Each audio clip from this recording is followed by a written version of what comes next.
বিসমিল্লাহির রহমানির রহিম। আসসালামু আলাইকুম। কবির অ্যান্ড ব্রাদার্সের সকল কাস্টমার, সকল এজেন্ট, স্পেশাল অ্যাডভাইজার এবং সাপ্লায়ার সকলকে জানাচ্ছি হ্যাপি উইকেন্ড।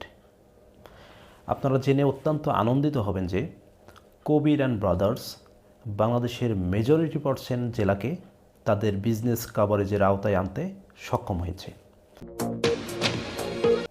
এবং আপনাদের অক্লান্ত পরিশ্রমের ফসল হিসেবে আমরা ইতোমধ্যে ইন্ডিয়া, চায়না এবং হংকংয়ের সাথে আমাদের বিজনেস তৎপরতা বাড়ানোর জন্য স্পেশাল এজেন্ট নিয়োগ করতে সক্ষম হয়েছি। আমাদের এই ছোট্ট পরিসরের ব্যবসাকে সামনের দিকে বেগবান করার জন্য আপনাদের অক্লান্ত পরিশ্রমকে কবির অ্যান্ড ব্রাদার সবসময় সাধুবাদ জানাই।